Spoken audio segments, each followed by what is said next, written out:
Hi everybody, welcome back to Brelsford Family Homestead. I'm Darcy. I'm excited to share with you this week as I had to take last week off. This week I'm going to talk to you of how we've been handling one of us being down and not able to do the normal task, which was me. I do the bulk of the things around here. My husband does work off property, so he does help with things in the evenings and does lots of things on weekends, but through the week and other times it's me who manages all of the things and does the chores. So I wanted to talk to you how we're handling that and also share some of just the things that have been going on, how we've been handling this, causing delays in the gardening, and even some loss this morning on the homestead. I did have film some of that. It is not graphic, but if you don't want to hear about that, maybe skip ahead a little bit or watch another video. So I'm going to share the footage that I've been keeping for you, and then we'll come back and talk about those things. These turkeys do not care that they are fair turkeys, that they are broad-breasted turkeys. They are on the top of the chicken run.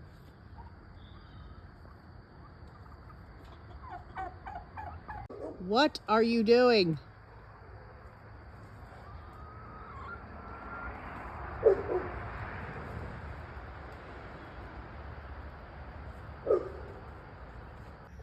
Here we are again. Places where broad-breasted bronze turkeys for fair do not belong, on the top of the coop.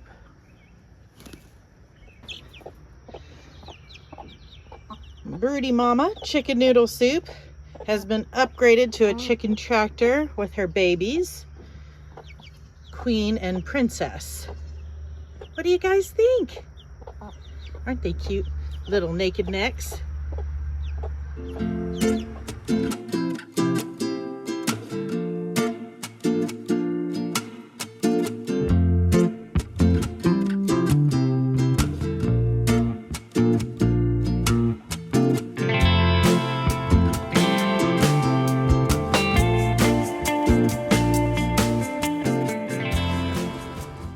Idea of where to carry your garlic? This is a piece of a cattle panel and an old homemade door on the roof of my chicken run. Dang it, I think something got one of my chickens. Oh gosh. I think it got the mama and the babies. Oh Lord. Oh, my daughter's gonna be so upset. You can see here where it dug in. There is no sign, no carcass of the chicks that are like a month old or the buff Orpington. I would guess it was a raccoon.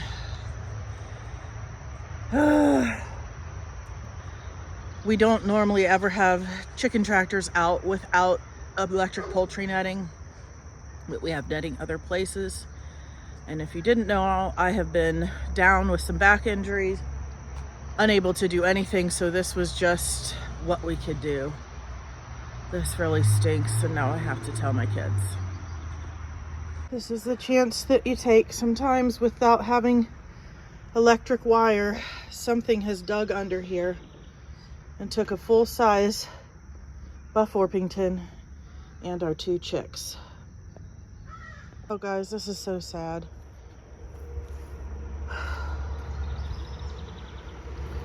I really didn't want it to be this way.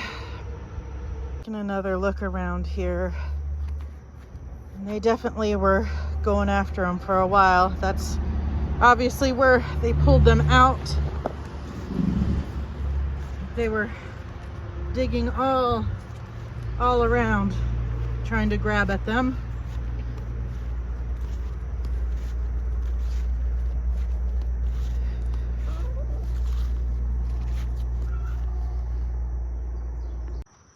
I told my daughter, and clearly she's very upset. This is something she'd been wanting to do for a while, and out of my 2 kids, she is the one who is in love with every animal. Not easy. As things happen, and yes, we do eat some of our animals for meat, but doesn't mean that we don't care about them. And these were for eggs. So now I'm headed back to feed the pigs and check out my in-ground garden. I thought I might show you guys something a little bit happier. But this is homesteading, fighting through injury, fighting through pain, fighting through so many different things, but it's still worth it. And it's still what we want to do. So maybe I'll show you some of my garden. I don't know about where you're at, but here in Southwest Ohio, it's hot. We have excessive heat warning. I'm sorry, I wasn't preparing to film this morning, so I don't have my tripod. We're walking, but it's supposed to be over 100, which I've lived places like that, but you know, I'm not used to it anymore. It's not normal for here for this time of year. So trying to get everything done, extra buckets of water for everybody, that kind of stuff. So let's go see the pigs. I'll give you a good look here. I'll take you over. Here's my current garden. That's a work in progress. Oh, I'm getting bit by biting flies. Oh, it's terrible. Here's the pigs. They're due for a move. We're working on it. This is where they have been. It's looking great. We mowed it down. You can't tell, but Joe did mow a big line back there. Oh, ouch. That's love right there. After 9 o'clock on a Saturday night, and Joe's making sure there's an area mowed down low for me to plant some things back there to make our garden and orchard dreams come true. I'll put a video of that in there. We're going to be planting some bushes and trees along that backside. Let's get the piggies some food. On the menu today is their feed with water and some hard cooked eggs. They are getting big and doing great. We're going to be moving them over a space here, then we'll go behind the garden, and then we'll just keep moving through all of this until it's time for freezer camp. Pork butt and ham steak are their names. I need to come up here and do a little tying up to the trellis, but there is, I think, 16 on one trellis and 17 on another. They're all paste tomatoes, San Marzano, and Amish paste. We're almost done making the holes here for green beans. And these are cantaloupe and watermelon. And then the empty holes are not empty, they have seeds. Those are various pumpkins like Lady Godiva, that I'm told that's how you grow pepitas, so I'm trying that. Sugar pie and baby boo. Oh, look at that. I don't know if you can see it. A heron or crane or...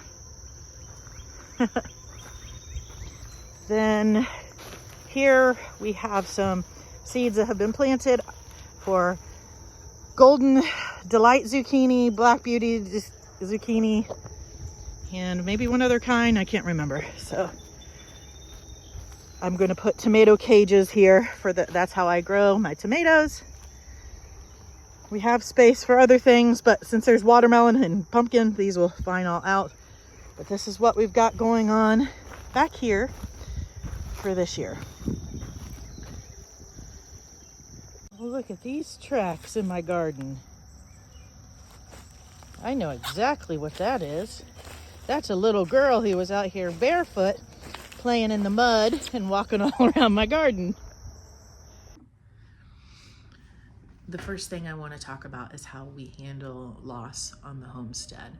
We've had a few different losses, not a lot. You know, some have just been what would be considered normal losses.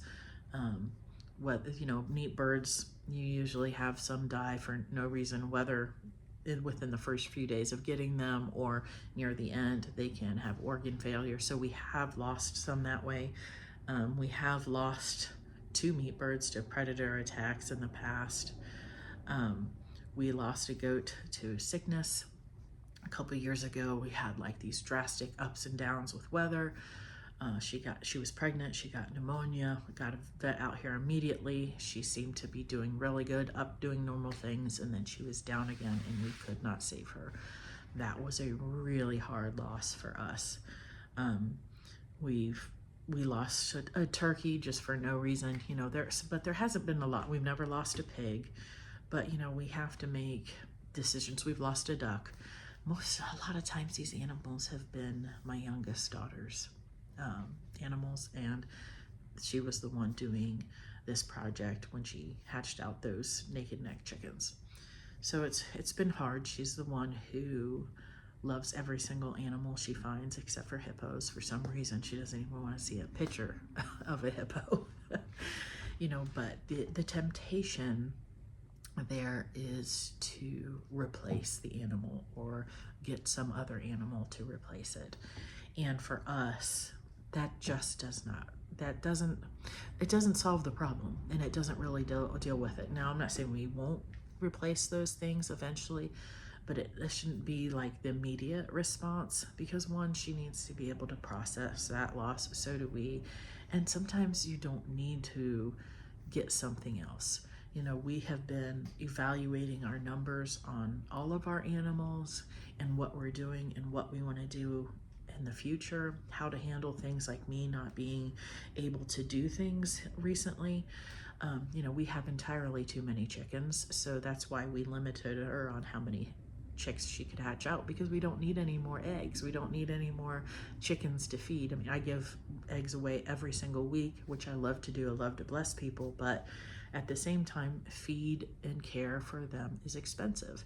And we have a policy, is that what you want to call it, that we don't have more pets. You know, we do have some pets. We have cats and dogs and things like that, but we don't want to get animals just because we love them. You know, oh, they're so cute. Oh, let's get that. We'll have so much fun with it. You know, my daughter loves every single animal. She wants to get every one, but we put a limit because we want to be able to properly care for every animal we have. You know, if we can't give it the food that we think is best for it, whatever other care that, you know, that they may need, every animal species has different things that they need. If we don't feel like we would be able to offer vet care for them if they need it, then we don't need to have them. You know, we don't want to fall into that trap of having so many things that we can't properly take care of them because we can't afford to. You know, we are a one-income family. My husband works outside of the homestead. I am not currently monetized on YouTube or elsewhere. You know, so, you know, everybody is suffering with inflation and different things like that, you know, and having to make some of those hard decisions. So also replacing could be, you know, why do we really want to bring in another expense to replace something? No, you know, we are, I'm not going to tell you about it right now, but we are going to make some changes around here, some big ones, some that are going to be hard, some that some people may not agree with, but all for what the goals for us as a family are for this homestead. Some we're really excited about, you know, so there will be changes, but it will all be for good for the end goal.